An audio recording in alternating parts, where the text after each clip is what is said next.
Welcome, guys, to How the Frack We Got Here, a show that takes the news and events of the week and try to make sense out of it all. I'm your host and most, Will Buchanan, and on this show, we simply are all about the facts. There are plenty of news stations out there that simply want to do anything short but inform you. Here at How the Frack We Got Here, that's all we believe in. We go up to the left, we go up to the right, we go up to the middle of independence. We go after all sides because there's more than one side of a story to everything, and you need to know it all in order to actually formulate your own opinion. And that's what we try to do here at How the Frack We Got Here. Thanks for listening, and hold on, it's gonna be fun. Welcome, guys, to How the Frack We Got Here, a show that takes the news and events of the week and try to make sense out of it all. I'm your host and most, Will Buchanan, and on this show, we simply are all about the facts. There are plenty of news stations out there that simply want to do anything short but inform you. Here at How the Frack We Got Here, that's all we believe in. We go up to the left, we go up to the right, we go up to the middle of independence. We go after all sides because there's more than one side of a story to everything, and you need to know it all in order to actually formulate your own opinion. And that's what we try to do here at How the Frack We Got Here. Thanks for listening, and hold on, it's gonna be fun.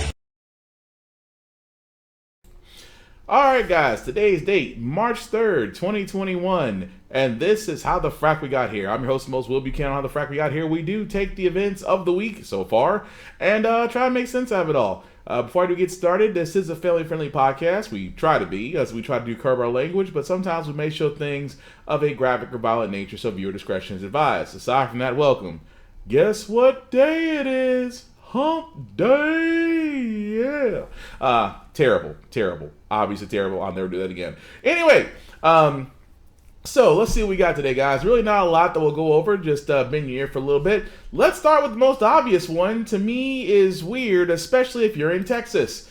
Greg Abbott, the governor of Texas, has decided to say, screw Corona, let's open everything. He has actually turned around and sat there and said, and I quote, "Too many Texans have been sidelined from employment opportunities. Too many small business owners have struggled to pay bills. This must end. It is now time to open Texas 100%. For all those that don't know what 100% is, what Abbott meant by 100% is this. He is dropping the state mask mandate, allowing all businesses to open at 100% capacity beginning March 10th. He's justified those moves by noting that the 5.7 million COVID-19 vaccine shots have been given in the state and that Texans have mastered the daily habits of avoiding getting COVID. Texas that just had a winter snowstorm that left millions without power, that Senator Ted Cruz decided to go ahead and jet to Cancun and got shamed into coming back. The same Texans that a lot of them are still dealing with damage from the winter storm, from massive flooding, huge electricity bills, and things of that nature. And the governor sits there and says, we're open 100%, y'all. I don't even know where to begin with this. This is by far, top 10. This is by far the top 10 of the dumbest moves that a governor can make. For example, keep in mind, we are all still living the COVID-19 lifestyle. We're all still hunkered in our caves, coming out whenever we can, being socially distant, and wearing masks.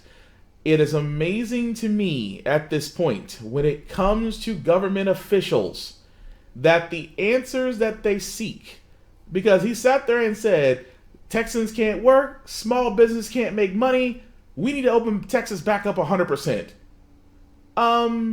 No. And keep in mind, it has just been recently news that Texas has almost every new variant of the COVID-19 virus. And you just now opened the floodgates. Welcome to Thunderdome, everybody. Texas style. I can't even begin to say how dumb of this an idea this truly is. Especially if you're in Texas. If you're in Texas, please still wear a mask, because unless you're in New Zealand, there is not a place out there that makes sense to not wear a mask. Because New Zealand has 0 COVID cases. Everybody's back to 100%. Everybody's outside, meeting together. New Zealand did it right from Jump Street, along with a list of other countries outside the U.S. that did it right. But Texas? I can only imagine the COVID cases are going to rise. And they're using the reasoning that people can't work or people can't make money. But again, if we followed Bernie, as he said a long ass time ago, if we just gave out money to people on a monthly basis, we would avoid all of this. And I keep on wanting to go. I should just get I got a shirt with how the Frack we got here that my girlfriend did, and I appreciate it. But one of these days, I'm going to get a shirt that says Bernie was right. That's all I'm going to get. Just in black letters. Bernie was right. Because Texas is about to be the next epicenter. And trust me, just like everybody that went to CPAC with no mask in Florida, and Florida again is dealing with COVID numbers. Keep in mind, Florida's 100% open on COVID too, and you can only imagine the ER numbers are still climbing. The ICU availability is still dropping, and now Texas is about to join that number. Kind of stupid, isn't it? But then again, the reasoning behind why they did it makes no sense. But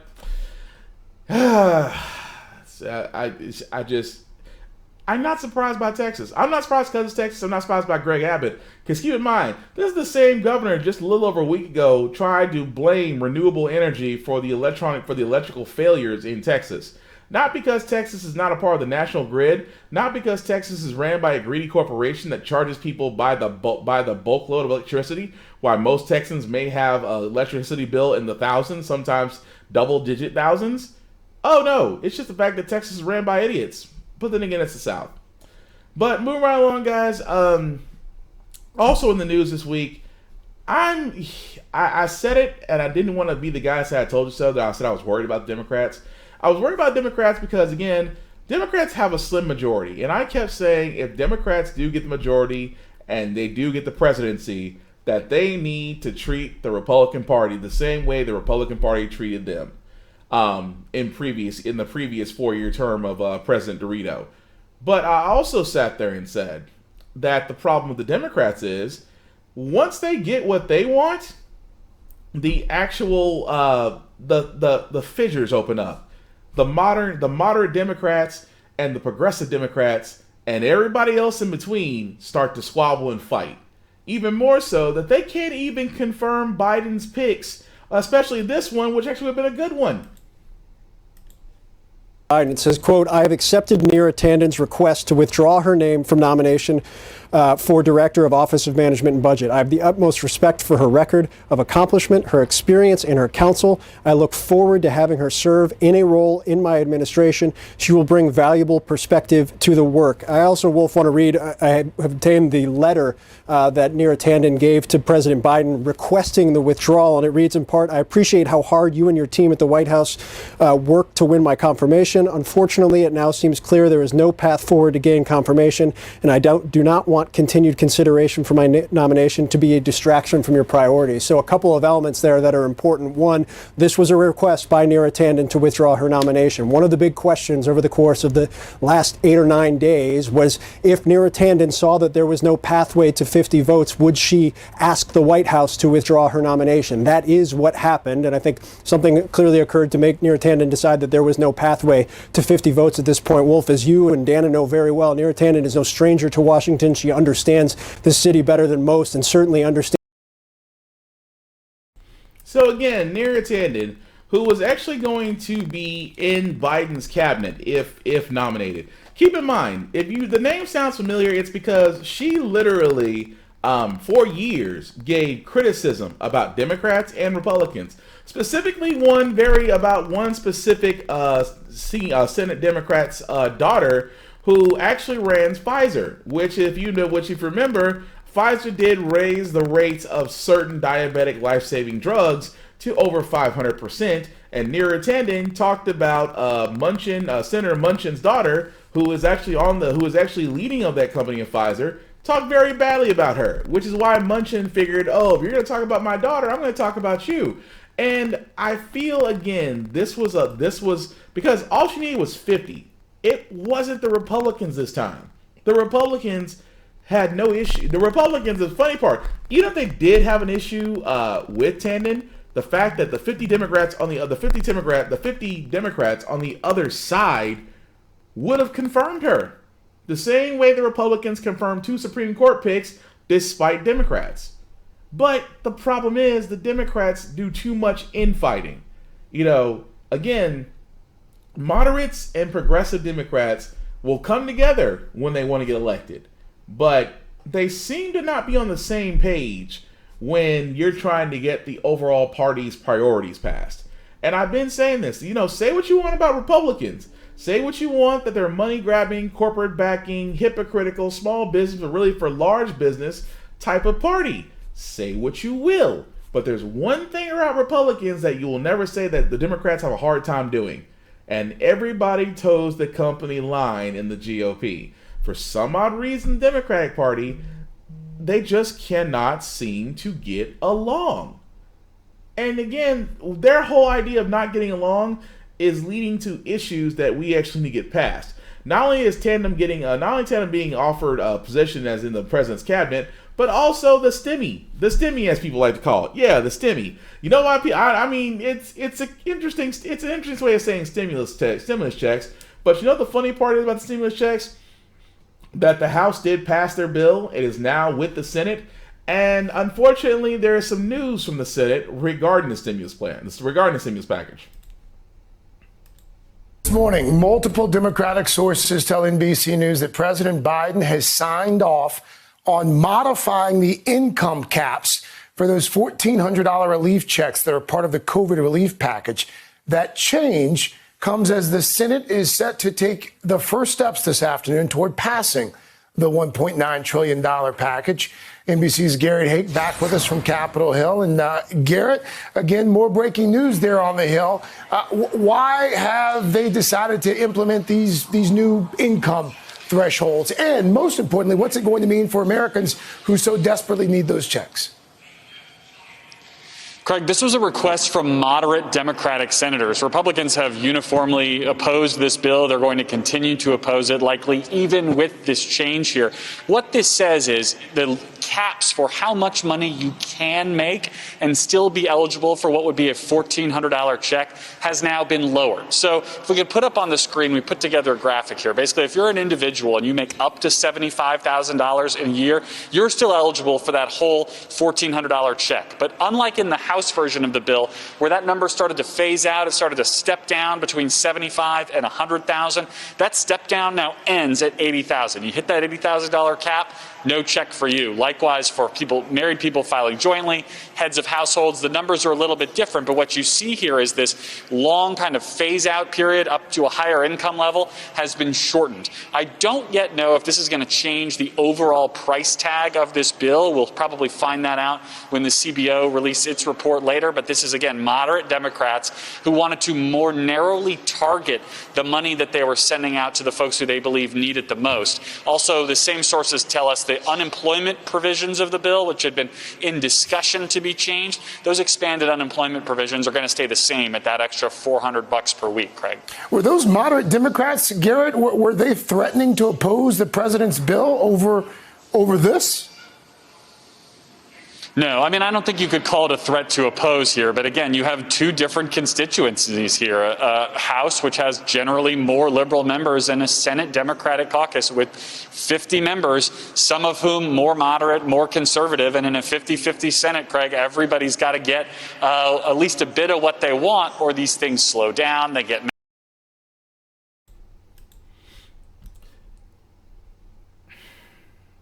There's honestly no way.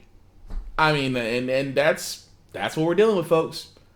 And I said this. I didn't want to believe I was right. Because, again, he makes a solid point.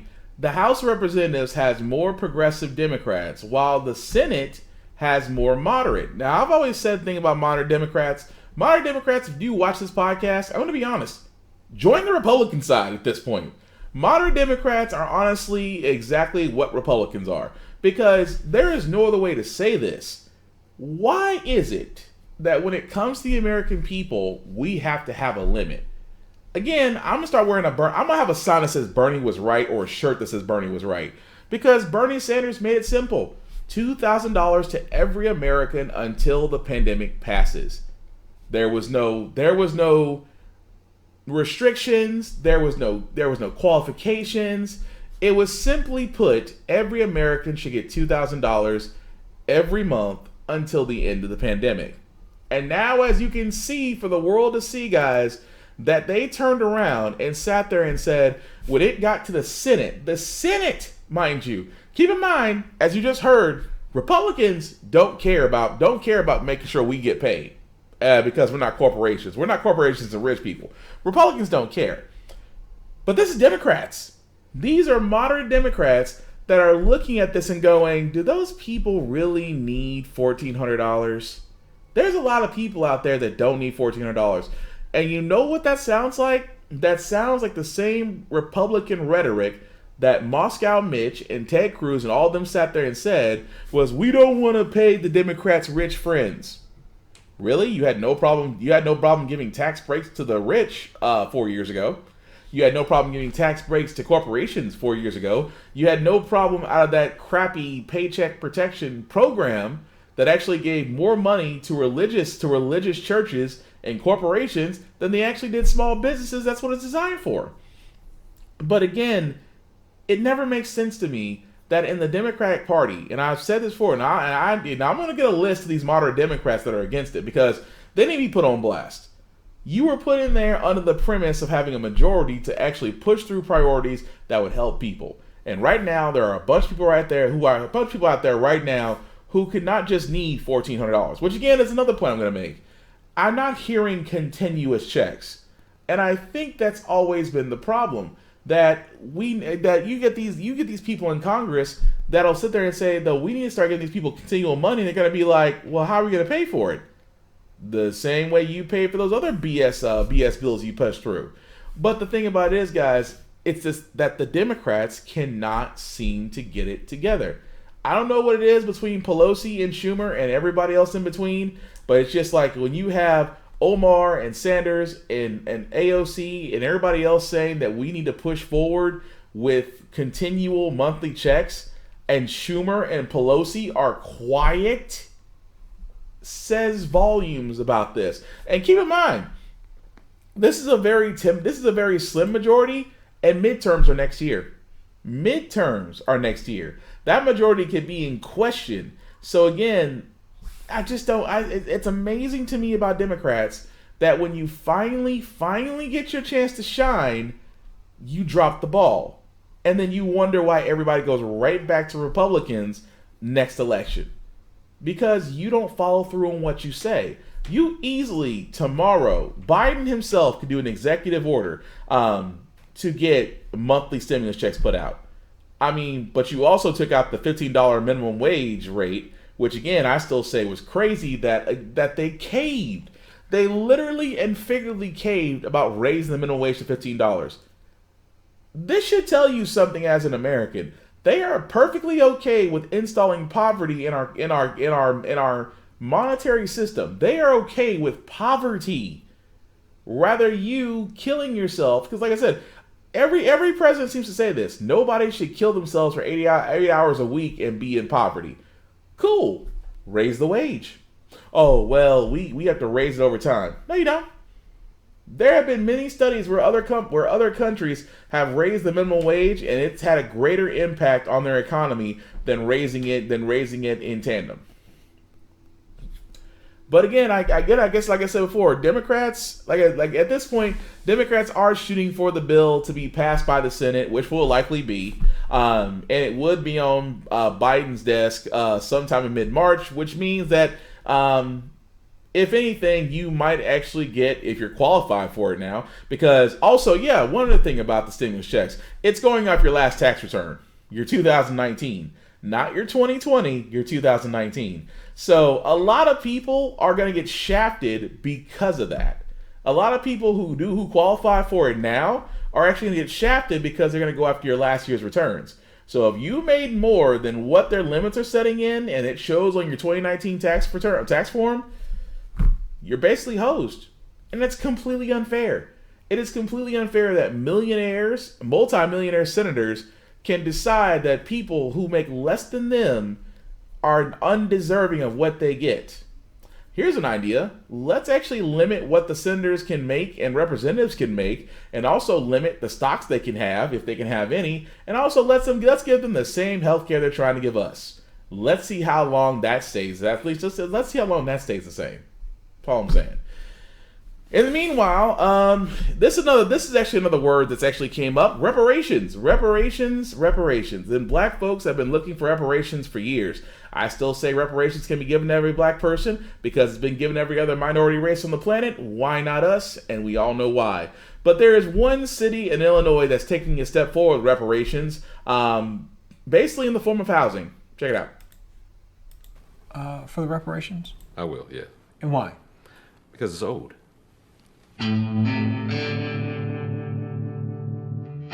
This is my home. It's where I live. I love it. My people are here. This community was redlined historically, and that has come along with damages that continue today. Resources were stripped away from the black community, and that stripped away a sense of place and wealth as well.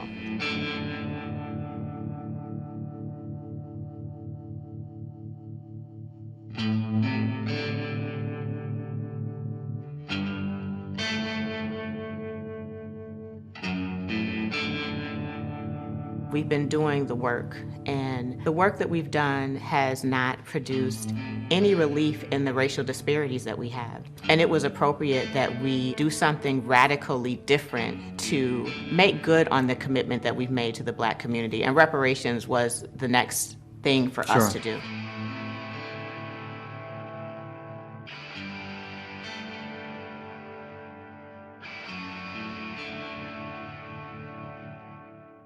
I am 98 years old. We moved to Evanston in 1959. The contractor, he said, so it's completely out. He said, you find a lot anywhere in Evanston, and I'll build whatever you want. Well, when he said that, he meant in the black neighborhoods. It was just the way it was. And as we speak, in 2021, we still have these same types of problems.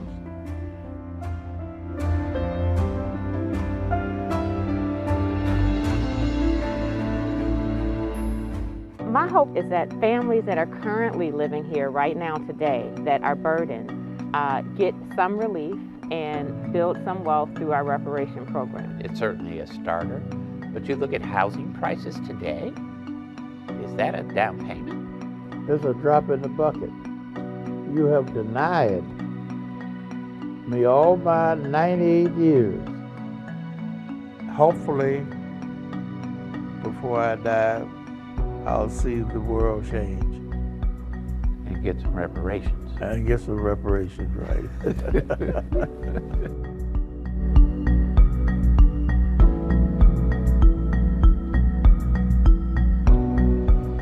So for you, this notion of reparations in Evanston isn't meant to be a drop in the bucket, but the beginning of a stream that becomes a river, that becomes an ocean. When I introduced reparations in Evanston, it was always the first step of many to come. There is a lifetime of work ahead of me and my children for us to get to justice for the black community. And I can't wait to celebrate the family that receives their first reparation benefit. I cannot wait for that day.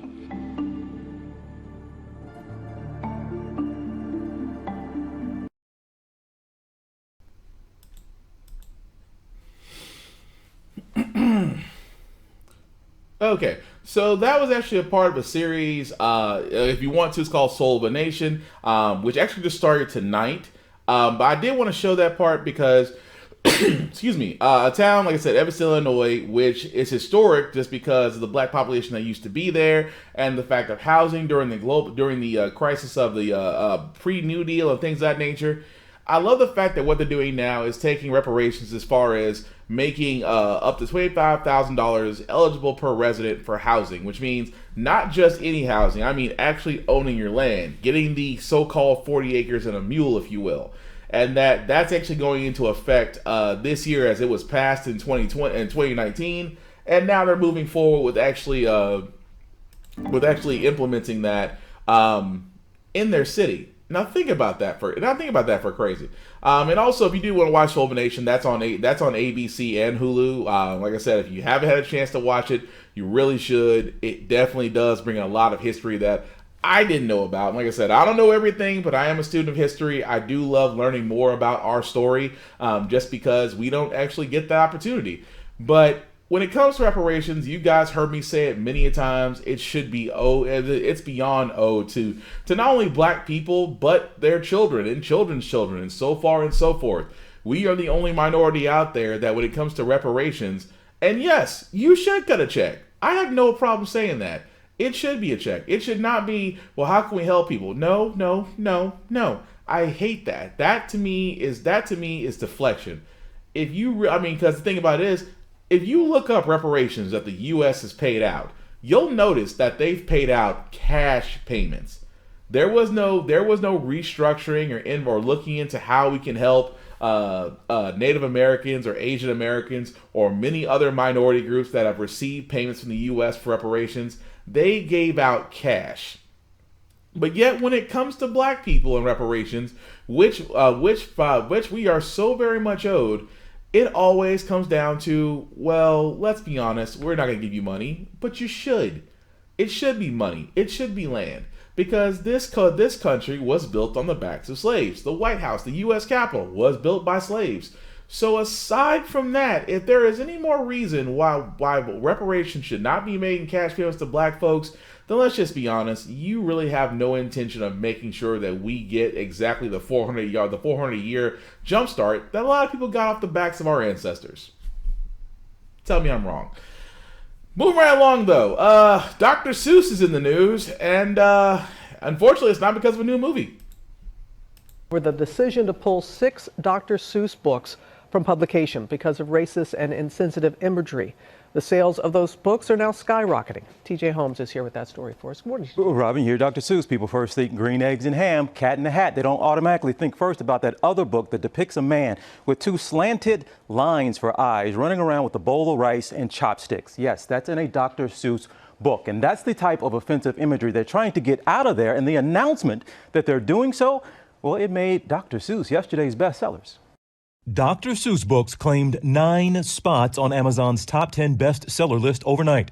Also, his books went from selling for a few bucks to hundreds of dollars on sites like eBay. All this after the company that oversees Seuss's estate announced on Tuesday that several of the late author and illustrator's titles were being pulled from publication for their racist and insensitive imagery. Telling ABC News, Dr. Seuss Enterprises, working with a panel of experts, including educators, reviewed our catalog of titles and made the decision last year to cease publication and licensing of 6 stories, adding, these books portray people in ways that are hurtful and wrong. The books are just not representative of diversity. They don't show Black and brown characters. And when they do, they're in really negative, stereotypical ways that dehumanize Black and brown people, people of color, show them as subservient. One of those tossed out titles, If I Ran the Zoo, came under fire for its offensive illustration of African and Asian people. In light of the concerns, the publisher says it remains committed to sharing messages of hope and inclusion. Ceasing sales of these books is only part of our commitment and our broader plan to ensure Dr. Seuss Enterprises catalog represents and supports all communities and families. And guys, there were a lot of people yesterday arguing this is cancel. And he was going to sit there and say a lot of people arguing this is cancel culture.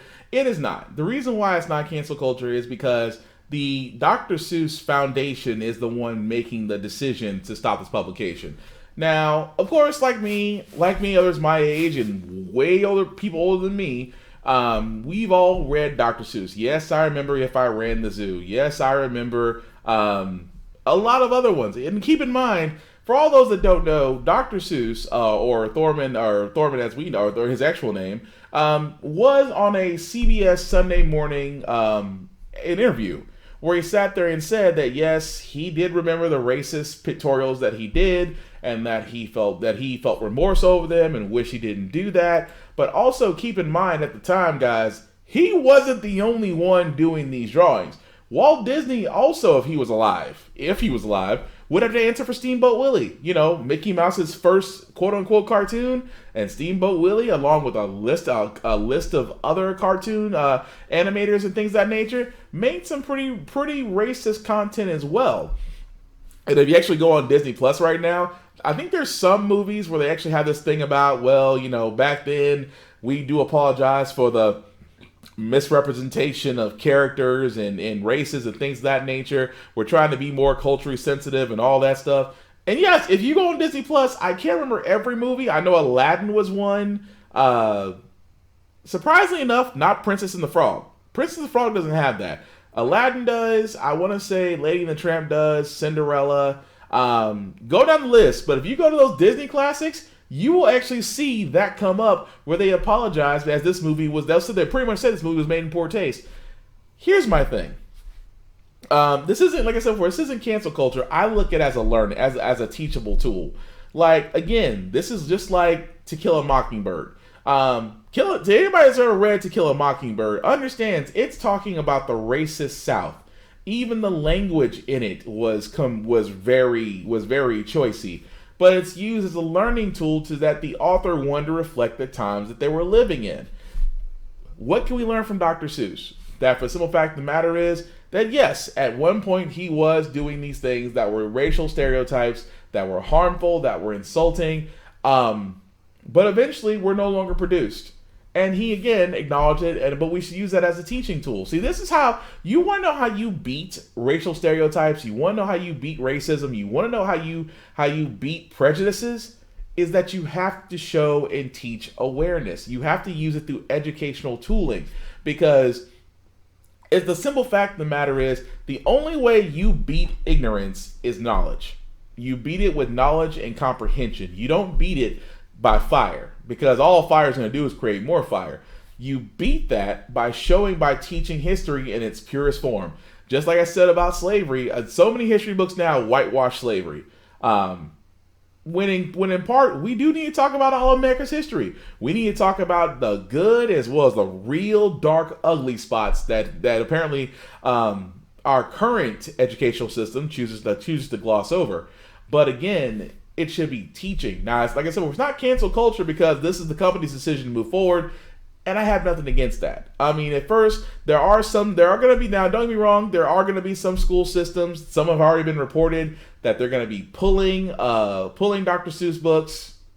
Again, it's one of those things where you're going to have to have an argument. But like I said, I think this is more of a chance to finally educate in order to increase awareness and reduce prejudice. That just makes more sense to me to do that. But again, moving right along, guys. As I said before, the midterms for 2022 for the Senate and the House of Representatives are going to come up next year. That being said, because Georgia pulled off, in my mind, or I should say black women honestly, because there were a large turnout of black women in Georgia than any other demographic. That being said, as I talked about the midterms coming up, a lot of states are now issuing new voting laws. And if you believe they're against you, you're right. Year, we have reported extensively on all the changes to voting in America because of the pandemic and because of our politics. Tonight, we're bringing back our series Ballot Watch because there is an unprecedented new wave of state election laws on the horizon aimed at making it harder to vote. And today, the Supreme Court, the justices heard a major case that could make it harder to challenge restrictions in the years ahead. Here's our Devin Dwyer. Today at the Supreme Court, a major showdown over voting rights as Arizona Republicans defend two state laws that limit how ballots are cast. These measures are designed to provide order and secure the elections and provide confidence in the results. One measure requires election officials to throw out votes cast in the wrong precinct. Another bans the practice of third-party ballot collection or allowing someone else to turn in your absentee ballot for you. To us, it's a fundamental issue of right versus wrong. It's all about the integrity. There's no evidence of widespread voter fraud in Arizona, where 80% of voters in 2020 cast ballots early. Democrats say the real purpose is to make it harder for minorities to vote. if people have less access to mail, then in fact, getting that ballot back is a big deal. But for somebody who lives in a rural community where you may live 50 or 75 miles from a post office box that you share with a bunch of other families because they're hard to come by, then that's a whole different story. Section 2 of the Voting Rights Act of 1965 says laws which result in a denial or abridgment of the right of any U.S. citizen to vote on account of race or color are illegal. The provision has never been tested at the High Court, but 8 years ago, a hostile conservative majority effectively gutted a separate part of the law, one that required states with a history of racial discrimination to pre-clear election rule changes with the Justice Department. The court needs to send a strong statement that the Voting Rights Act will be there for the American public, especially at a time when we see politicians in the state trying to put barriers in front of the ballot box. Republican lawmakers in at least 43 states are considering more than 250 proposed bills that would make it harder to vote. What do? They do things like restrict access to vote by mail. They impose stricter photo identification laws. They slash voter registration opportunities, and they aggressively purge voters from the rolls. Many of the measures target early voting, which exploded in popularity during 2020 and led to historic turnout. 30 states made it easier to vote by mail because of the pandemic, but now at least 24 states are considering measures to scale it back in future elections. Who are the losers? Well, of course, all voters lose when you restrict voting access. But if you said within that subset, you would see that it is almost inevitably aimed at either minority voters or young voters. Democratic election lawyer Mark Elias says the tidal wave of new laws reflects former President Trump's lie that the election he lost was rigged. They are restricting voting rights not just in purple states, but they are doing it in red states as well. And it is that reason that I am so confident that this is a product of showing fealty to a failed one-term president as it is anything else. We must pass comprehensive election reforms, and we must do it now. As Trump prods his allies, Republican-controlled state legislatures have been moving quickly. In Iowa, Republicans have sent the governor a bill to slash the early voting period by 9 days and impose tighter deadlines on mail-in ballots. The fact of the matter is there are Americans across the state that have some concerns about what happened in this last election. Stop voter suppression! In Georgia, which helped decide the presidential race and gave Democrats control of the U.S. Senate, protests as Republicans advance a sweeping crackdown. Now, Republicans in the Georgia General Assembly are trying to change the rules of the election here in Georgia. Rules that you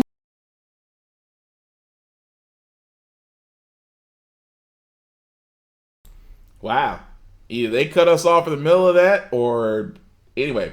Well, don't know what happened to that video, but we're going to keep it pushing. So to answer that question, like I said, ballot states, guys, are just Republicans. Well, let's just be honest. They didn't like how the last election went, and they screamed. Of course, Trump screamed. Oh, the election was rigged. I should have won. No, you didn't. I mean, let's be honest. Even if Georgia didn't go to him, he still would have won the election. Every newscast has said that. Even if he didn't win Georgia, he won other states. You can let that go, Trump. And simply the fact that, well, there was so much fraud. There wasn't a single count of fraud in this election. Everybody has sat there and said how the 2020 election was by far the safest election in recent history. Every state stepped up their counting. I mean, they weren't giving the counts immediately. Some of them actually took a day or two, to turn around and actually make the proper counts. It's time to let that go. But again, Republicans, because like I said, Republicans with 2022 around the corner are going to make it harder for you to vote. You know how you love mail-in voting? That could be questionable. You know, the fact that you had someone deliver your vote by mail for you, that could change. That certain voting districts will close, making it harder for people to get to certain areas. Early voting may actually be cut down. The simple fact that the voter polls could be purged, which you yourself could be outside. You could be on the outside in, just trying to register to vote. It is amazing that the party that lost, the same party that's complaining that they didn't win, is going to make it harder for the next election to go through. This is why I sit there and say, not only did we have to elect not only do we have to do our civic duty and obviously elect Biden and Kamala Harris, but we also had to vote at the local level. We had to make sure that people were in our legislation that were just simply not out to do the bidding of one bitter-ass president. Which it is. The Republican Party is still doing what Trump wants, and Trump's not even in power. That alone should tell you something. And even more so now that every other representative that is for these voting changes are all saying the same thing that Trump said, that it was rigged and we need to do something about it when it worked exactly the way it was meant to work. Simple and plain, folks. What are you guys saying? Hey, Miss Tanya, I got a D in English because of To Kill a Mockingbird. It made me very angry. Why'd you get a D? Harsh teacher? Something like that? I guess you'll tell me later. But moving right along, guys, I did want to talk about some news of the vaccine, because not only do we have another vaccine that's in the fray, Johnson & Johnson's vaccine did get approved by the CDC and will be rolling out soon. In the fight against COVID has just cleared another major hurdle. We have 12 in favor. The CDC has signed off on a recommendation for use and distribution of the single-dose Johnson & Johnson vaccine, now under FDA emergency use authorization for people 18 and older, setting the stage for doses to start shipping tomorrow. Interim recommendation passes. That means millions of additional doses will soon be speeding across the country and into Americans' arms. Johnson & Johnson now joins Moderna and Pfizer vaccines already available. There are differences. With Johnson & Johnson, instead of 2 doses, only 1 shot needed, and vials can be stored at regular refrigerated temperatures rather than the sub-zero temps required of the other 2. This is a vaccine that works, and But tonight, the White House is making a full-court press, urging Americans to roll up their sleeves for the new vaccine, with clinical trials showing it to be 72% effective compared to roughly 95% efficacy with Pfizer and Moderna. In a Twitter video, Dr. Anthony Fauci says despite those numbers, the vaccine works. 72% effective in preventing you from getting moderate to severe disease, but virtually 100% protective against hospitalizations and death, as proven by this trial that was done. A point he underscored this morning on Meet the Press. All 3 of them are really quite good. If you go to a place and you have J&J and that's the one that's available now, I would take it. I personally would do the same thing. Johnson & Johnson promises to ship 20 million doses by the end of March and at least 100 million by the end of June. So far, more than 48 million Americans have gotten at least 1 dose of a COVID vaccine. Still, for many, the wait is grueling, and officials hope these new doses will make a dent in lines like these. Doing all the research and anything is better than nothing. And Blaine joins us from CDC headquarters. So yeah, that's some good news. Like I've been saying, that the 3 major companies, Pfizer, Moderna, and now Johnson & Johnson, have now had all 3 other vaccines out there for the world to get. I, for one, am for that, and as soon as it becomes available in my area, because I still believe that, there should be a sort of priority, especially, when it comes to children, the elderly, and it comes to those like truck drivers who are going to be in frequent areas all the time, and of course, hospital staff, because of the vicinity that they're in with other sick people. I don't mind waiting. I don't, just because eventually we will all be inoculated and hopefully start turning the page this coronavirus now, and try to get back to some sense of normal. We'll never get back to the normal we used to know. We might as well just let that dream go. But eventually we will get to some sort of comfortable normal to where some things can get back to some sort of civility. Let's just be honest about that. Really, there's no need to go into the reason why you should not take a vaccine. Herd immunity is not really going to work here, because for herd immunity to actually go into effect, a lot of people have to die. And I would prefer not that to happen. Especially the simple fact of the matter that each of these vaccines, anywhere, like I said, from 72% to 94% effectiveness. So again, as more people are getting inoculated, and as long as we keep wearing our mask, even if you're in Texas, the cases will go down, but we have to follow the rules. That's the reason why it's taking us so long for us to get back on track, on top of the fact of how Trump handled the coronavirus from Jump Street. that Biden is now cleaning up the mess on, it is just one of those things where it's going to take some time. Now, realistically, I still don't see us getting back to some sort of routine until probably next year, because again, you have to get the population inoculated, and then you have to wait for that to take effect. And let's be honest, that takes time. So, like I said, when it becomes available in my area, I got no problem taking it, and I hope that for all those that are watching this, that you don't have a problem taking it either. Because again, what's your alternative? In other news, Derek Chavin. I know a name that we're all familiar with. Derek Chavin was the officer that knelt on George Floyd and eventually killed George. Let's call it what it is. He murdered George Floyd.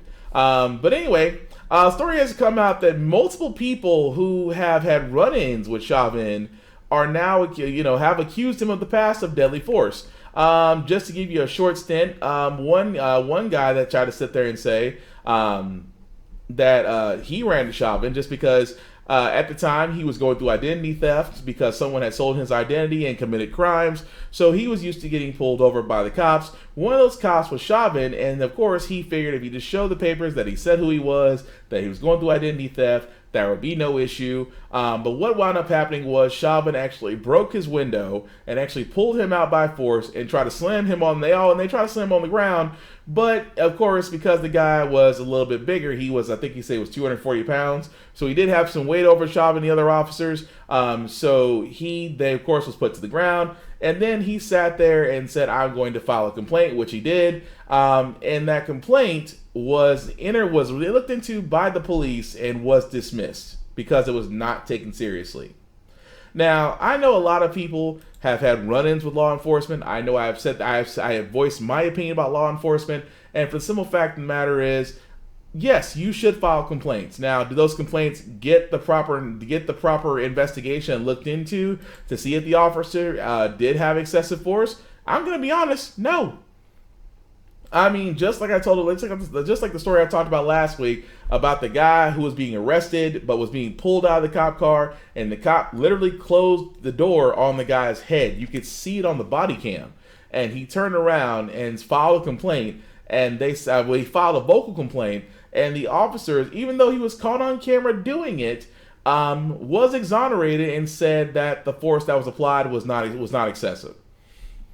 And again, this just shows you that some of these officers out here really should not be on the job. More so should not be on, that should be a badge. Because, again, I make this point as Chris Rock pointed out, you look at law enforcement the same way you look at pilots. I mean, you cannot have a bad pilot on a plane when that pilot is responsible for the lives of the souls in that plane. So, like me, if you're scared of flying and you see the pilot come in and that pilot looks like he just had a really bad day, it is really, really hard to trust him to get to where you're going when you're at 30,000 feet. That's all I'm saying. So again, you can't have bad pilots, you can't have bad cops. But of course, the reason why Derek Chavin is coming up in the news is because his trial will be starting tomorrow, and trial with others, because you got to remember, guys, Derek Chavin is charged with second-degree murder, while the others that they're involved are charged with aiding and abetting. So we will see how that will go in that case of George Floyd. I'm going to be honest, I am going to be highly cynical just because previous cases like of Daniel Prude and others where the officers were not charged makes me highly concerned, will these officers be charged? But the dead giveaway, they'll not be charged if the courthouse basically looks like Fort Knox, because apparently some states have got us confused with the Trump supporters that tried to be white supremacists and terrorists and take over the U.S. Capitol. But, I mean, the last time, they gave black people bad news, you didn't see us storming the judge. Anyway, moving right along, guys, when it comes to the areas of certain biases, there is just nothing else that you can say as black folks, because black folks see bias on a daily basis.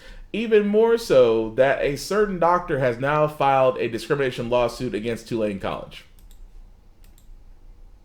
Program director in the history of Tulane School of Medicine. It came with a lot of weight, but it also came with what I began to see, a pattern of exclusion and a pattern of abuse. In October 2020, Dr. Princess Dinner filed a federal lawsuit accusing Tulane of discrimination and creating a, quote, race and gender-based hostile environment for her and her students. Minority residents, particularly Black and brown residents, were being evaluated very differently. Among other allegations, Dinner's lawsuit claims residents from minority backgrounds were forced to take on a, quote, more difficult rotation schedule than their white classmates. They were burdened with not having an equitable educational experience in comparison to their white counterparts. Less than 5 months after her suit was filed, Dinner was suspended from her leadership position after 13 years in the role. The first people I think I thought about were my residents. Oh my goodness, what's going to happen to them? Who's going to stand up for them? But overnight, the school reversing course. Lee Ham, the dean of Tulane School of Medicine, issued a statement reading in part, "After careful consideration, yesterday evening I offered to end the interim suspension and restore Dr. Dinner as program director of MedPeds. This offer is predicated on Dr. Dinner's acceptance of several support mechanisms to help ensure issues reviewed do not reoccur," adding, quote, "I am committed to our important work to end racial disparities in the health system and believe that Tulane must be part of the solution." Dr. Dinner says she plans to review the offer with her attorney, but added racism and sexism have not been addressed in the offer. Issues that Dinner says came up even before she landed the position. During the interview, the chairman, who at the time and now the current dean, made a remark to me, and that remark was that we don't want to change the face of Tulane, and that white applicants, medical students, would not follow or rank favorably a program that has a Black program director. The dean of Tulane's med school denied allegations of discrimination and unfair treatment. If you don't value someone as powerful as Dr. Dinner, how can we be convinced right now in medical school that at some point you will value us? You could just cancel Dr. Dinner after all she's accomplished, after all she's done. Who are we? Third-year med student Russell Leday organized this now viral photo, 15 Black doctors in training on a Louisiana plantation. An inspiration, he hopes, for the next generation. We need more doctors in our city. We specifically need more Black doctors in our city. And, Dinner says, in medical schools. Black women physicians are either being pushed out or they're leaving academia. Only 5% of all doctors in the U.S. are Black. The percent who teach in medical schools is even lower, at 3.6%, according to a report by the American Association of Medical Colleges. We have a lot more work to do in terms of valuing diversity and what diverse people bring to leadership positions. The controversy has attracted national attention thanks in part to an online campaign calling on med students to boycott or, quote, do not rank Tulane when rating residency programs. Experts fear this could hurt students and patients in the predominantly Black city of New Orleans. We got some Black people at Tulane who are pretty vulnerable there now. We have Black students there who need support. We have Black patients there who need to see Black doctors. So I personally am concerned about a campaign to say, okay, now let's have no Black people go there until they straighten this out. I'm concerned that that is putting, to some extent, the Blacks who are there, the Black patients and the Black trainees at risk. Capers says real change must come from within. The best way to hold our academic medical centers accountable will be with accreditation and then ultimately with funding. Diversifying medicine is an excellence initiative. We're not doing it because we like to see diversity in the graduation photo. It makes us better. Why did you stay so long and endure all of this? Why? I'm human. And so there are many times I wanted to walk away. And I thought about my 4 daughters. I thought about them living in a world who they also want to be physicians, living in a world where they didn't have to go through what I'm going through. And I stayed because I don't want them to have to fight this fight.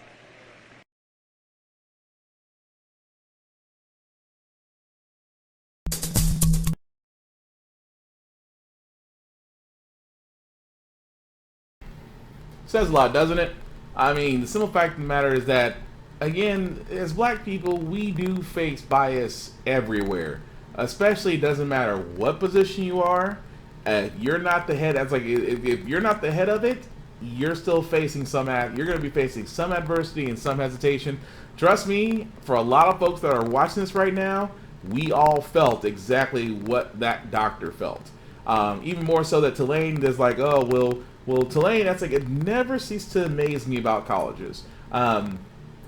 Especially colleges with a racial bias. But the simple fact of the matter is, we want the minorities there because minorities bring FSA and financial aid money, and we'll take the money, but don't make any waves, follow our rules.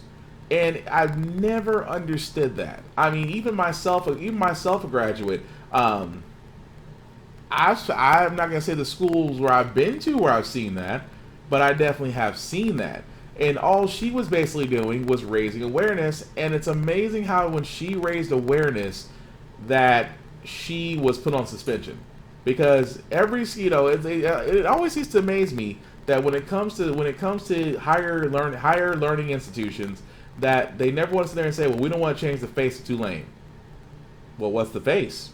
I'm assuming if you're talking about changing the face of the white, a white person. Well, let's be honest. Look at most of your college brochures that you would probably get if you were a junior or a senior in high school. Look at most of the brochures that you get. Now, let's knock out HBCUs, because HBCUs will always represent us because they want more minorities there. And I've always said it, and I'll say it again, if you have the opportunity to really excel, to go to a HBCU, then definitely should. I will encourage that wholeheartedly, because those at one point were the only institutions that black folks could go to. I will always say that. Now, with that being said, though, look at some of these other places that are not HBCUs. Have you ever seen a brochure from UCLA? Have you ever seen a brochure from Harvard, from Purdue, from Michigan, Ohio State, Alabama, Florida, North Carolina, Duke, Kentucky, West Virginia? I mean, we can keep going down the line here. I mean, if you've ever seen a college brochure about interested students going to these colleges, look at them. Mostly white folks. And they keep on talking about Tulane's no different. Tulane being in New Orleans, and you think LSU, again, Tulane College is Tulane University as well, but what's the face they're talking about? And it's obvious.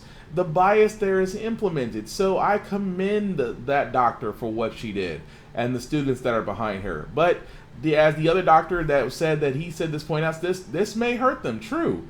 But again, I would rather the impact of it leads to change, because as she said, they did offer it, but it's like, well, with conditions, we'll bring her back, but on conditions. And she sat there and said, but the racism and sexism hasn't been addressed.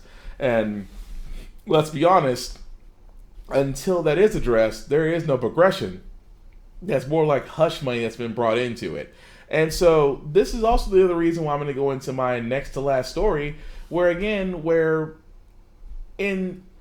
corporate America, we do have a problem. And it's amazing how many times it'll not be addressed until it's brought to light, or I should say it's brought to publication with stories like this.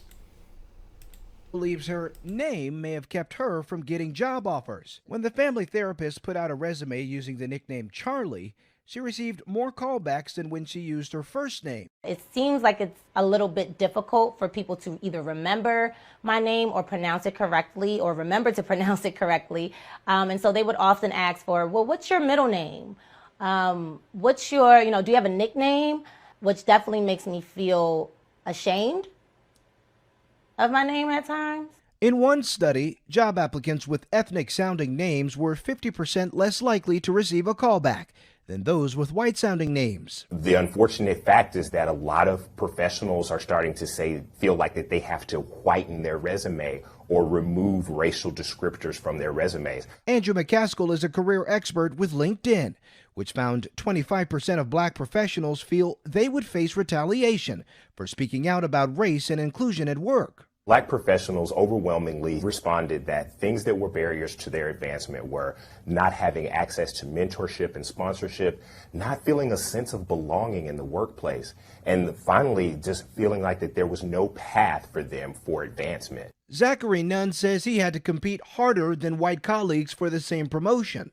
If you're not letting Black and brown folks make actual decisions that can impact systemic change, you're not doing anything. Research from 2019 found Black Americans only made up 3.2% of senior leadership roles at large companies, even though 81% of those surveyed said seeing Black professionals in leadership makes the workplace feel more inclusive. Skylar Henry, CBS News, Washington. Now think about that for a second. Now I know a lot of y'all who are wondering, who are watching us, like, yeah, I mean, you feel exactly what was said. And again, I've said it, I mean, even my name, unless you saw me, you would have thought I was a white person. But other people who have names, and I always said this best, I will never not make fun of, I mean, your name was given to you because your parents at the time thought it was a great name. Now, like I always said it best, I actually told my girlfriend, I said, if we have children down the road and we have a son, I was like, he's going to be named Hercules or Goku, but I don't want his name to be the sum of what he is. But let's be honest, there is racial bias. I mean, who would you hire? I mean, I always tell it's like if a person named Jerome and a white guy named Kyle both apply to the same job, and would it be assumed that Jerome is a white person and Kyle is a Black person? Probably not. It would be reversed. Because again, with the name bias on this, it always makes a point that they have already judged you before you even said hello.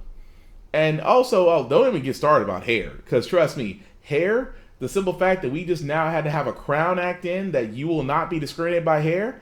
Imagine a guy like me wanting to apply for a job, and especially in corporate America, where everybody looks the same, and you see a guy with locks like mine coming up, do you think I'll be taken seriously? Hell no. Unless I prove myself. Which the guy makes a point. And I've said this also I say I don't like referencing Scandal, but there was one part in that show where he sat there and told his daughter, what do you have to do? She sat there and said, you have to be twice as good, work 3 times as hard to get half of what they have. Say it from a situated drama all you want to, doesn't make it any less true. And again, America does have a racial bias problem in the workplace. You don't believe me? Look at the board of directors for every major corporation. Tell me, can you find at least one Black person? It's like playing Where's Waldo in about different corporations. I'll tell you what, if you go to Microsoft, if you go to Apple, if you go to Google, if you go to let's talk banks. Say you go to Chase, say you go to Goldman Sachs, say you go to most of the firms on Wall Street, and you go to their board of directors. Try to find one Black person. Try. Like I said, we are the Where's Waldo when it comes to corporate America, because corporate America doesn't see Black people as anything else but the help. You'll find us all in the lower parts of jobs, but you'll never find us in the top tier where decisions are made. Corporate is where decisions are made, where lunches and steaks and trips and expense accounts and all that good crap is. The land of milk and honey is not always equal and fair to every man, unless you're white. But again, tell me I'm wrong. Like I said, tell me I'm wrong in the simple sense of what I just said. But if you can find a corporation that wasn't built by Black people and try to find us in the board of directors, you got a better chance of finding Waldo. That's all I'm saying. He will not be. Hey, Hercules or Goku, honey, take your pick. But the last story I got, guys, before I do get out of here, I wanted to follow this because about the story of the Amazon and Alabama, where the workers are speaking on a union, they're voting for it. And I want to follow this because, like I said, whatever happens from this will have big impacts on Amazon warehouses across the U.S. and the world. This morning, hundreds of thousands of Amazon employees are watching one of the most significant unionization drives in a generation. Workers at an Amazon warehouse near Birmingham, Alabama, are voting on whether to join a retail workers union. Their colleagues around the country are wondering how that will affect them. Mark Strassman is at that fulfillment center in Bessemer, Alabama, where he spoke to some of the workers. Mark, good morning. Good morning, Anthony. In 2 shifts a day here, 5,800 workers sort, package, and ship the sort of Amazon boxes that many of us get delivered at home. They make more than $15 an hour, which is more than double the minimum wage. But some of them tell us the company refuses to hear their complaints and frustrations. Michael Foster is a union organizer, and early this morning we found him outside the Amazon warehouse at Shift Change, where he's campaigned for votes since last October. Amazon is treating the people disrespectful. They basically telling the people, if you don't want to abide by the way we work, you can go find another job somewhere else. According to the union, roughly 85% of the workers at this massive warehouse are black. Most are women. Many complain about grueling work, unsafe conditions, with inadequate bathroom and meal breaks. We're being treated like we're prisoners who's there to get a job done. Jennifer Bates and Daryl Richardson both work at the warehouse. What's your biggest frustration there? Job security, respect, and your safety, well-being. The community don't realize is what's going on behind the curtain. What are the people there going through just to make sure that we get our packages? It's time for us to make a stand. It's time for some changes. Frustrated workers contacted the retail, wholesale, and department store union. Celebrities like Danny Glover support them. Martin Luther King said the best anti-poverty program he knew of was the union. And that still remains so, more than 60 years after he made that statement. And this week, President Biden weighed in. Every worker should have a free and fair choice to join a union. But they are Amazon, and this is Alabama. The e-commerce behemoth is fighting the union drive in this right-to-work state. In a statement, the company told us if the union vote passes, it will impact everyone at the site, and it's important associates understand what that means for them and their day-to-day life working at Amazon. Amazon worker Dawn Hogue will vote no. And I have yet to personally encounter anyone that is pro-union. I do not see a point in paying somebody to do something I'm fully capable to do for myself, and that being advocating. But the union believes these workers need a voice, and they'll deliver the votes despite long odds. If you put enough heart in anything that you do, you can do anything. Even in Alabama? Even in Alabama. We have not been able to organize in Alabama as we wish we could, but things are meant to change. This is a vote by mail and will go on until March 29th. The union expects this to be a close vote, but whichever side wins, the loser could challenge the outcome. Crazy, isn't it? That, again, Amazon, of course, Amazon is also here in Tennessee as well, that because of Amazon always sits there and says, oh, we bring so much to the community. I mean, we're paying you guys $15 an hour. I mean, it's better than $7.29. What are you complaining about? Oh, I don't know, the crazy algorithm that you use to get to basically vote people's productivity, the lack of bathroom breaks that folks can't seem to get to, the heating and cooling problems, these massive warehouses that you're churning out day in and day out, 12-hour shifts, along with just simple fact of the matter of staffing that you're going through third-party companies, especially for driving, because you have newbies driving these new trucks who really should be taking CDL classes. But I digress. I'm just saying. The simple fact of the matter is a union is needed. There's never been a bad time for a union, especially now. Because unions, guys, for all those that know, history lesson time, unions got us 40-hour work weeks, weekends off, paid vacations, insurance and coverage. Oh, and also they also made sure that the company couldn't screw you over. So there's 5 reasons right there why a union is needed. And I know a lot of people said, but Will, it's a right to work state. Yes, you are correct. But unions can exist in right to work states. And Amazon, which amazed me how Amazon, literally and figuratively, they just threatened that. They sat there and said, well, for anybody that votes for this union, and if the union were to occur, then the workers at Amazon would know how this would impact them and their daily lives. I don't know about you, but here's what I hear out of this. You form a union, we'll shut it down. That's what it sounds. Tell me if I'm wrong. If for all those that are watching this, tell me I'm wrong. If you saw what that comment from Amazon said, it sat there and said, if a union is approved, then the workers will know exactly what happens and how it will impact their daily lives. I don't know about y'all. That sounds like be a union if you want to. We'll pack up shop. Because here's the thing. For a lot of people that don't know this, I'm going to throw myself on the fire. I used to work at Dell, okay? Dell, here in Tennessee, right? It was always said that at Dell, you couldn't say the U word.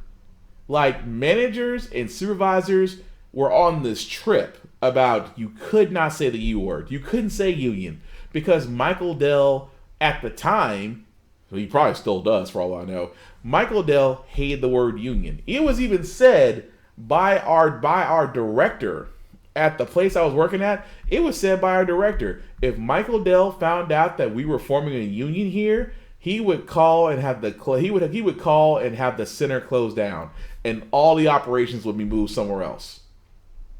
Now, why is that important? It's important just because that tells you the ability that unions have. Most corporations hate unions because it'll force them to do what they should have been doing from Jump Street.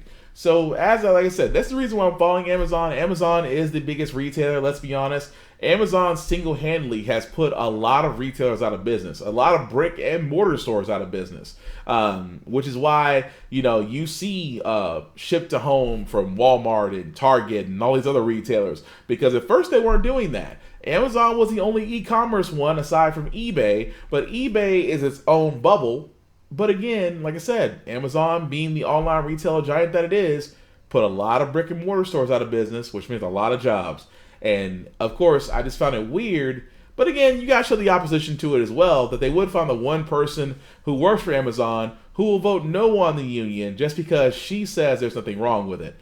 From personal experience and from friends that I know that worked at Amazon, there's a lot that needs to change at that company. And a union may actually be the cataclysm for that to happen. Just saying.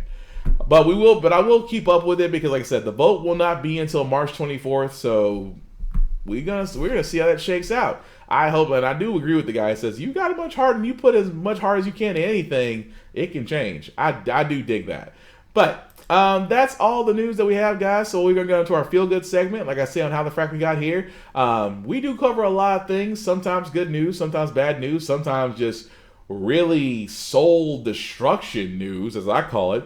But we want to leave this out on a good note. I know it's hump day and we're about to have Friday Eve being Thursday tomorrow. So we want to have some good vibes. And I found this story here from a guy in Chicago who decided to take his situation and turn it into an act of kindness.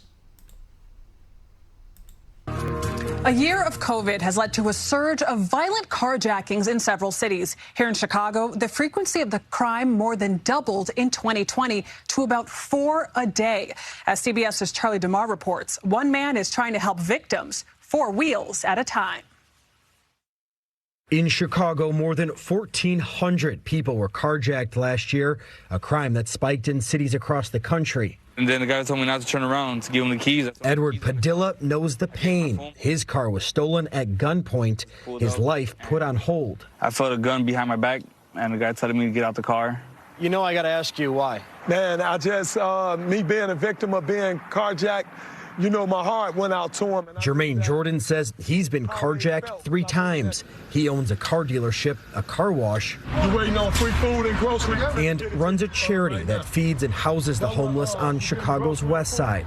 There's like a new empathy, man, of kindness. It just like, man, flooded your heart to be able to want to help someone else. And it feel good. The trauma of being a victim never left Jordan, so he decided charity might be the best medicine. He's given away 15 cars to other carjacking victims so far, all of them complete strangers. The cars are paid for with a combination of his own money and funds he raises on social media. Tires are brand new, brakes, everything. Edward Padilla drove off in a Chevy. And he's like, well, that's your car. You know, I think that Jermaine's like a sent angel to help us out. An angel? Yeah, that's what I consider him, an angel. That new car did more than get that father of 4 back on the road. Like, you don't have to worry about anything. Just get in and pull off. You wanted to help? Yes, I wanted to help. I appreciate Jermaine, man. Thank you. Yeah. Along the ride, friendships forged through the bond of shared trauma. Charlie DeMar, CBS News.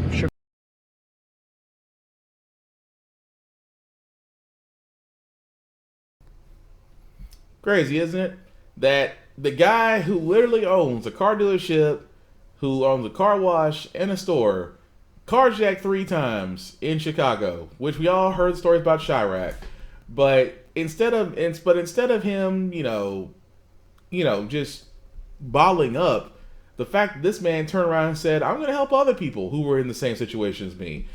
And the fact that the store, not only helping them with cars, but food, but groceries and just other areas, and that he just has an openness and kindness that he wants to help anybody.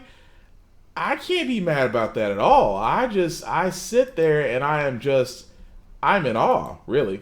I'm in awe. There's just no way I can put that. Because you don't really get that many people who believe that, a random act of kindness definitely does go a long way. But that's really all that I got, guys. So I do thank you all for watching who commented. He will not be. You think so?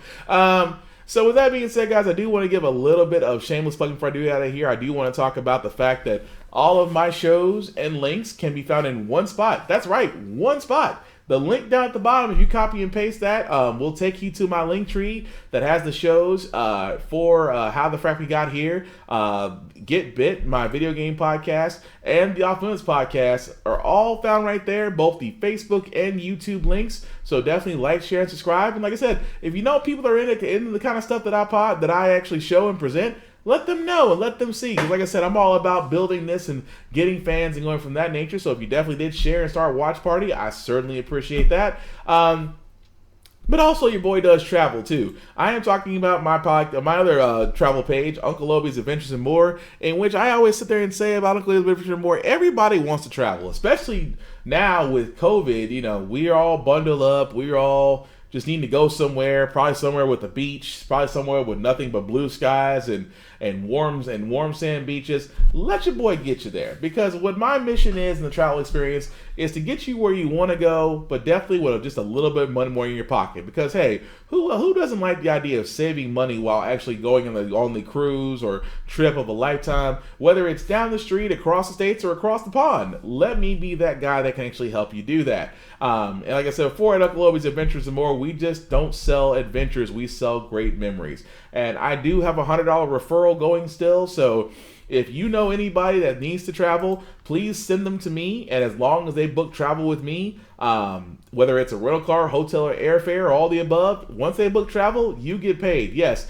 that's $100 directly to you. No limits, no restrictions. Just as long as they book, you get paid. So definitely let everybody know about Uncle Obi's Adventures and More. And like I said, or hit me up, Will Buchanan on Facebook, if you have travel. And let me do the legwork for you. All I want you to do is kick your feet up, tell me where you want to go, and then just get a checkbook. I gotta work on that. But aside from that, guys, I do want to talk about my buddy Vaughn, who also shared this podcast. Thank you, Vaughn, who will be returning soon with his own podcast coming up. And I cannot wait, because I'm pretty sure he's got a lot to say about what has happened since he decided to take a vacation.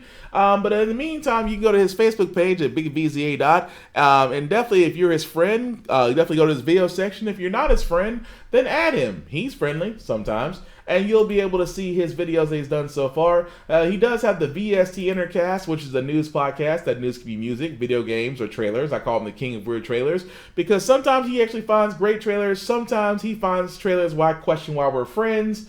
But hey, to each his own. But definitely an interesting and active show, so definitely give that a like and share on that. He also has another show for the purposes of this podcast. We're going to call it RAF. What is RAF? Think of RAF like America's Funniest Home Videos if done from WorldStar. So it's definitely not a bring your kid situation. It's definitely adult humor, but it's definitely meant to get, relax you and get you ready for the work week, as he usually does this at the beginning of the weeks. That is subject to change once he starts the rotation, but definitely check out his previous RAFs, because they are definitely funny and interactive.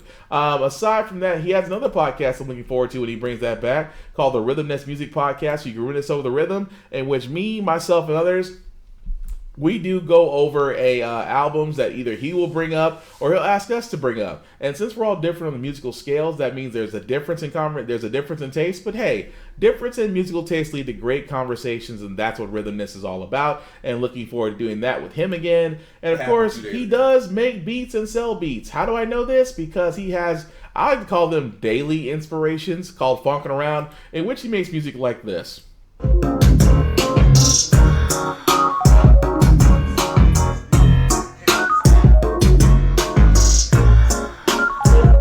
Okay, if I gotta play any more of that, then I gotta pay him.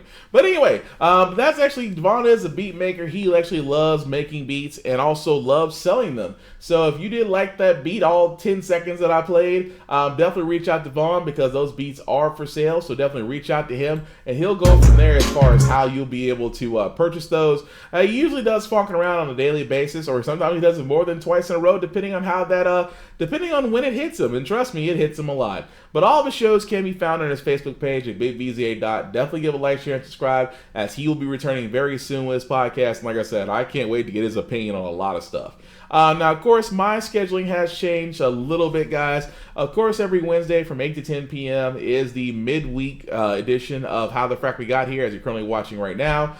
This Friday, between 8:30 to 10 o'clock, will be the Get Bit podcast, which is my blurred podcast, in which we cover video games, superhero television, anime, comics, and some sports, including wrestling, because it's still real to some of us, especially me. I hopefully will have Shadow back on there with me. Shadow was with me last Friday, so hopefully he'll be back with me. And also a new guest that I'll actually have. Yes, I am trying to grow a panel, and hopefully I'm getting there.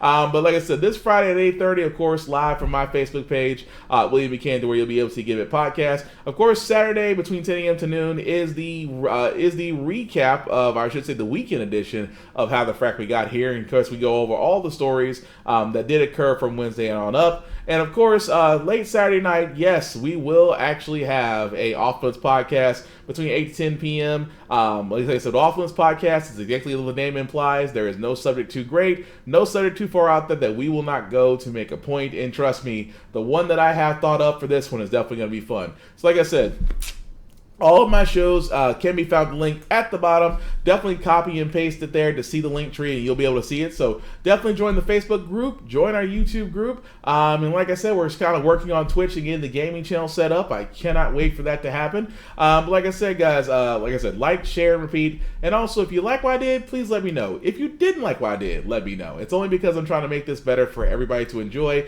as I want to make this a family-friendly podcast, or at least this one.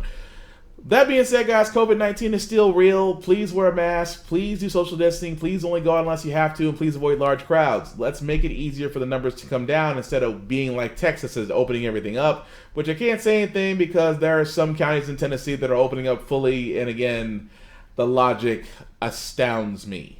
That being said, also, if you, like I said before, help everybody out by simply protecting yourself. If you protect yourself, then you protect others, and that's how we get the numbers down. Also, if you are a doctor, nurse's aide, doctor's aide, those that work in environmental services in the hospital, thank you for all that you do. And if you happen to see those personnel out and about, thank them as well, because they have been the real MVP since last year, keeping themselves safe while caring for the sick. And also, thank you, you essential people. I hate the word essential worker. Essential worker sounds so effing corporate and it sounds so soulless, but essential people actually makes it sound better, because we need people, because without people, we wouldn't be able to have a lot of stuff on right now. So I'm talking about the folks that are working in gas stations, grocery stores, those that work in customer service and retail, those that work in the fast food industry, those that are truck drivers, those that work in warehouses like Amazon, and those that work in logistics like United States Postal Service, UPS, FedEx, DHL, and all those areas, and anybody else in between that I missed. I know a lot of us can work from home, and that's great, but a lot of us are not able to work from home. So thank you guys that are keeping yourselves safe while trying to keep the lights on for the rest of us. That being said, guys, How the Frack We Got Here is all about informing you. The whole point of this thing is informing you. We're not trying to change minds. We're not trying to persuade you. We are simply giving you all the facts and allowing you to make up your mind for yourself. Because a lot of people can make mistakes when they're uninformed. However, it's hard to make a mistake when you're informed, because when you're uninformed, you get people like Trump. When you're actually informed, then you can do wonderful things like vote in our first Madam Vice President. I'm still happy about that.